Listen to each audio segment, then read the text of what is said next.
Hello friends, ఈరోజు మనం మన విరాట్ కోహ్లీ కార్ని దొంగిలించబోతున్నాము. అది చాలా రిస్కీ అయిన పని. ఎందుకంటే మీరు ఇక్కడ చూడండి, మన విరాట్ కోహ్లీ కారు చుట్టూ పెద్ద పెద్ద మాన్స్టర్స్ కాపలా ఉన్నాయి. ఈ మాన్స్టర్స్ చూడడానికి బిగ్ ఫుట్ లాగా ఉన్నాయి. వాటి చేతిలో పవర్ఫుల్ గన్స్ కూడా ఉన్నాయి. అండ్ ఇదే మన Virat Kohli red colour car. నిజం చెప్తున్నాను ఫ్రెండ్స్, ఈ కార్ ని చూడడానికి నా 2 కళ్ళు సరిపోవడం లేదు. ఈ కార్ ని ఎలాగైనా నేను నడపాలి. సో ఇప్పుడు రండి చూద్దాం, నేను ఆ కార్ ని దొంగలించగలుగుతానా లేదా అని. ఈ వీడియోని లాస్ట్ దాకా చూడండి, అస్సలు స్కిప్ చేయకండి. సో గైస్, నేను మీకు ముందు చెప్పినట్టుగానే ఇప్పుడు మనం ఆ కార్ ని దొంగలించాలి ఎలాగైనా. నేను దొంగలిచ్చే ఈరోజు ఈ వీడియోలో నుంచి ఎగ్జిట్ అవుతాను. అండ్ ఇప్పుడు నేను ఆ కార్ దగ్గరికి వెళ్ళడానికి కొంచెం ప్లాన్ ని ప్రిపేర్ చేయాలి. కాబట్టి నా మినీ డ్రోన్ సహాయంతో అక్కడ దాకా రూట్ ని కొంచెం సేపు పరిశీలిస్తాను. ఎందుకంటే ఏమన్నా చేసే ముందు ప్లానింగ్ అనేది చాలా ఇంపార్టెంట్. ప్లానింగ్ అనేది పక్కా ఫిక్స్ అయిన తర్వాత దాన్ని ఎగ్జిక్యూట్ చేయడం చాలా ఇంపార్టెంట్. సో ఇప్పుడు నేను ఈ ప్లేస్కి వచ్చి ఇక్కడి నుంచి వాళ్ళందరినీ డైవర్ట్ చేయాలి. సో వాళ్ళని కనుక నేను డైవర్ట్ చేయగలిగితే ఆ కార్ని నేను దొంగలించగలుగుతాను. సో ఇది చాలా సులువుగా అనిపించవచ్చు, కానీ ఇది చేయడం చాలా కష్టం. సో ఇప్పుడు నేను ఇక్కడి నుంచి కిందకైతే వెళ్ళాల్సి ఉంటుంది. ఇక్కడి నుంచి వెళ్లే ముందు ఒక్కసారి నేను ఇక్కడి నుంచి స్నైపర్తో కనిపిస్తుందా లేదా అని చూస్తాను. ఒక్కసారి స్నైపర్ తీసుకొని అక్కడ చెకింగ్ అయితే చేద్దాము. అండ్ అక్కడ ఒకరు కనిపించారు, వాడిని లేపేద్దాము. ఓకే, రెడ్ కలర్లో మారినప్పుడు వెంటనే మనం వాడిని లేపేయాలి. రైట్, ఒకరిని వేసేసినట్టున్నాము. అండ్ మిగతా వాళ్ళు అయితే మనకు అస్సలకి కనిపించడం లేదు. సో ఇక్కడ నుంచి ఖచ్చితంగా మనం కిందకే వెళ్ళి మన పొజిషన్ని చేంజ్ చేసిన తర్వాతే మనం యాక్షన్ చేయాల్సి ఉంటుంది. సో మనం ఫస్ట్ ఇక్కడ నుంచి కిందకైతే వెళ్దాము. రైట్ మెల్లగా. అండ్ పైనుంచి దిగేటప్పుడు చాలా జాగ్రత్తగా ఉండాలి. అండ్ విరాట్ కోహ్లీ కారు చాలా సెన్సిటివ్ మ్యాటరు. ఇక్కడ చిన్న తప్పు జరిగినా నా లైఫ్ క్లోజ్ అయిపోతుంది. అండ్ ఆల్సో ఫ్రెండ్స్, ఇప్పుడు మనందరికీ సమ్మర్ హాలిడేస్ ఇచ్చేసారు కాబట్టి మీకు సమ్మర్ హాలిడేస్ ఎన్ని రోజులు ఇచ్చారో కమెంట్ అయితే చేయండి. నాకు మాత్రం 1 month హాలిడేస్ ఇచ్చారు. సో నేను ఇప్పుడు ఫుల్గా ఎంజాయ్ చేస్తాను. సో గైస్ షిట్, మీకు ఎన్ని రోజులు ఇచ్చారో కామెంట్ అయితే చేయండి. పర్లేదు, దెబ్బలు తలుగుతూనే ఉంటాయి. కానీ ఇక్కడ నుంచి మనం ఎలా వెళ్తాము? ఓ గైస్, అనవసరంగా ఇక్కడ స్టక్ అయిపోయేటట్టున్నాము. నో ప్రాబ్లం, దీని మీదకి ఎక్కి దారి ఎటువైపు ఉందో చూద్దాము. ఇక్కడ గేట్ ఉంది. సో మనం ఆ గేట్ నుంచి జంప్ చేసి ఈజీగా వెళ్ళిపోవచ్చు. వస్తున్న విరాట్ కోహ్లీ కార్. అరే కారు చూసుకోవాలి కదరా, బ్రేక్ కూడా వేయలేదు. సారీ గైస్, అందుకే రోడ్డు మీద వెళ్ళేటప్పుడు జాగ్రత్తగా ఉండాలి. ఓకే, సో ఇప్పుడు నేను ఇక్కడికి వచ్చాను.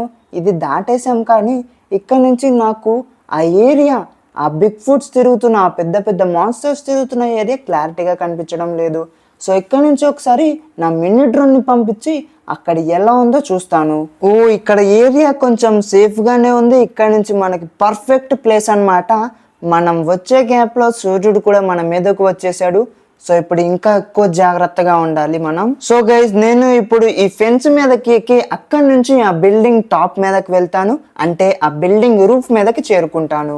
గైజ్, ఆ బిల్డింగ్ రూఫ్ మీదకి మనం వెళ్ళాక అక్కడి నుంచి కొంచెం scope in scope out gun తీసి వాళ్ళందరినీ పటాపట్ చేసేద్దాము. ఏం మాన్స్టర్స్, నేను మీకు కనిపిస్తున్నానా? మీరు నన్ను ఏం చెయ్యలేరు రా మాన్స్టర్స్. నా విరాట్ కోహ్లీ కార్ అది. నో గైస్, అవేమో నన్ను చూసేసినట్టున్నాయి. నో షిట్ గైస్, చాలా డ్యామేజ్ అయితే చేసేసాయి నాకు.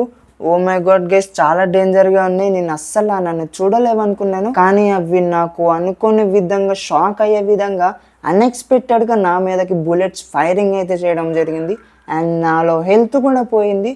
అండ్ ఇప్పుడు నేను ఏం చేస్తానంటే నా ఇన్విన్సిబిలిటీ పవర్ని ఆన్ చేస్తాను. అంటే నన్ను ఇప్పుడు ఎవరు ఏమి చేయలేరు. నేను నా ఇన్విన్సిబిలిటీ పవర్ని ఆన్ చేశాను. ఇప్పుడు ఆ మాన్స్టర్స్ ఎన్ని బుల్లెట్స్ కాల్చినా నాకు ఏమి కాదు.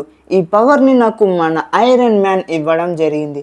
సో నేను ఇక్కడికి వెళ్తాను. ఇప్పుడు వాళ్ళందరి మీద ఫైరింగ్ చేస్తాను. గైజ్, నాకు ఎందుకు ఫైరింగ్ అనేది బ్యాడ్ ఆప్షన్ లాగా అనిపిస్తుంది.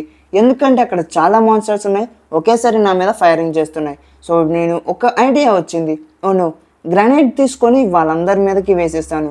సో ఒకటే దెబ్బకి అందరు ఎగిరిపోతారు, లేదా ఇద్దరిద్దరుగా మొత్తం మటాస్ అయిపోతారు. సో ఇప్పుడు ఒక గ్రెనేడ్ టెస్టింగ్ అయితే జరుగుతుంది. కరెక్ట్గా వాళ్ళ మీద చూసి వేశాను. ఓకే, పేలదా? ఎస్, పేలింది. ఎంతమంది పోయారు? రైట్, ఇంకా ఒక్కరి మీద కూడా పడలేదు అనుకుంటా. ఇక కరెక్ట్గా వేసాము. అండ్ ఇప్పుడు ఏమవుతుందో చూద్దాం. రైట్, గైస్, నిజంగా ఒక మాన్స్టర్ అయితే చనిపోయింది. నో మళ్ళీ స్టార్ట్ చేశారు ఫైరింగ్. రైట్. ఓ గైస్, నాకు ఎందుకో అది కార్ మీద పడినట్టుగా ఉంది. పొరపాటున నేను గ్రెనేడ్ని కార్ మీద వేసేసాను. నో గైస్, మన కార్ అయితే బ్లాస్ట్ అయిపోయింది. విరాట్ కోహ్లీ కారు అయినా ఈ మాన్స్టర్స్ నన్ను వదిలిపెట్టడం లేదు. నో గైస్, అనవసరంగా. ఇందుకే అంటారు వేరే వాళ్ళకి చెడు చేయాలనుకుంటే మనకి చెడు జరుగుతుంది అని. Shit guys, shit. ఆ మాన్స్టర్స్ ఇప్పుడు నన్ను వదిలిపెట్టడం లేదు. పోలీసులు కూడా వస్తున్నట్టున్నారు. ఆ కార్ ఏమో ధ్వంసం అయిపోయింది. నేను యాక్చువల్గా ఆ కార్ని తీసుకొని పారిపోదాం అనుకున్నాను, కానీ ఆ కారే ధ్వంసం అయిపోయింది. ఇప్పుడు వీళ్ళని వదిలిపెట్టను. ఒక్కడే ఉన్నాడు, ఇంకొకడు ఉన్నట్టున్నాడు. నువ్వు అక్కడ ఒకడు ఉన్నాడు, వాణ్ణి కూడా లేపేద్దాము. అరే ఇంకొకడు మళ్ళీ లేచుడు. వీళ్ళని ఎంత కలిసినా మళ్ళీ లేస్తున్నారు. అక్కే అందరూ క్లియర్ అయిపోయినట్టున్నారు. ఒకసారి కిందకి వెళ్ళి చూద్దాం. అరే ఇంకొకడు మళ్ళీ లేచాడా? వీడిని అస్సలు వదిలిపెట్టద్దు. తీసుకోరా, తీసుకో. నువ్వు అందరూ అయిపోయారు. ఓకే, గ్రౌండ్ క్లియర్ అయిపోయింది. కానీ కారు కూడా బొగ్గులాగా అయిపోయింది. Guys, shit guys. అందుకే అన్నారు పెద్దలు, వేరే వాళ్ళకి చెడు చేయాలని చూస్తే మనకి కూడా చెడు జరుగుతుంది అన్నారు. ఇప్పుడు అలాగే ఉంది నా పరిస్థితి. వేరే వాళ్ళ విరాట్ కోహ్లీ కార్ని విరాట్ కోహ్లీ కార్ని దొంగలిద్దాం అనుకున్నాను. ఆ కారు ఇలా అయిపోయింది, నల్ల బొగ్గులాగా. దీన్ని ఇప్పుడు నడవలేను, అమ్ముకోలేను, ఏమీ చెయ్యలేను.